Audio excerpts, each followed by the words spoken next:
మన food junk food గా ఎప్పుడు మారింది, ఎలా మారింది? ఈరోజు టాపిక్ అదే. జాగ్రత్తగా లాస్ట్ వరకు వినండి, ఎవరు మిస్ అవ్వద్దు. ఓకేనా? ఫస్ట్ వన్ వచ్చేసి గ్రోయింగ్ మెథడాలజీ మారిపోయింది. అంటే పండించే విధానం అన్నమాట. ఫస్ట్ బాగా సేద్యం బాగా చేసేవాళ్ళు, మంచిగా నాగలతో దాన్ని భూమిని రెడీ చేసి అప్పుడు పంట వేసేవాళ్ళు. సంవత్సరానికి ఒక పంట వేసేవాళ్ళు. ఇప్పుడు ఏమవుతుందంటే సంవత్సరానికి 3 పంటలు వేస్తున్నారు. ప్లస్ దాని మీద యూరియా అని, మందులని, పెస్టిసైడ్స్ అని ఇవన్నీ వేస్తున్నారు. దీని ఎఫెక్ట్ ఎట్లుంది అంటే మన బాడీలో చాలా ఎఫెక్ట్ చూపిస్తుంది. ఇది అందరికీ తెలిసిన విషయమే.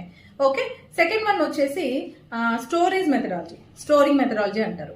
ఒకప్పుడు ఫ్రెష్ గా తినేవాళ్ళం, అంటే దగ్గరలోనే చెట్లు ఉండేవి, వండుకొని తినేసేవాళ్ళం. ఏదైనా ఫ్రూట్ కానీ వెజిటబుల్ కానీ చెట్టు నుంచి కోసిన 6 గంటల్లో తింటేనే ఫుల్ న్యూట్రిషన్ మనకు వస్తుంది. రాను అది తగ్గిపోతా వస్తుంది. కానీ మనం ఎప్పుడు తింటున్నాము? అదేమో కోల్డ్ స్టోరేజ్కి వెళ్ళాలి, దాని నుంచి మార్కెట్లోకి రావాలి, మార్కెట్లో వచ్చి ఫ్రిడ్జ్లోకి రావాలి, ఫ్రిడ్జ్లోంచి మనం వండాలి. ఇంత ప్రాసెస్ ఉంది. ఎన్ని డేస్ పడుతుంది ఒకటి కూరగాయ మనం చేసుకొని తినడానికి, కడుపులోకి వెళ్ళడానికి? మీరే ఆలోచించండి, ఎక్కడుంది న్యూట్రిషన్? థర్డ్ వన్ వచ్చేసి కుకింగ్ మెథడాలజీ.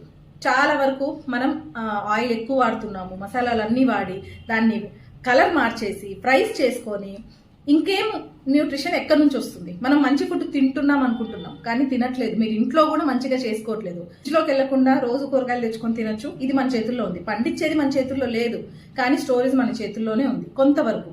అండ్ వండే పద్ధతి కూడా, కూరగాయ కలర్ ఎప్పుడు మారకూడదు, మసాలాలు ఎక్కువ వేయకూడదు. ఇట్లా ఎప్పుడైనా వండారనుకోండి, అప్పుడు మనం హెల్దీగా ఉంటాం. ఇంకా ఇలాంటి మంచి టిప్స్ కోసం ఫాలో అవ్వండి. పెళ్లి బ్లాస్ట్ కోచ్.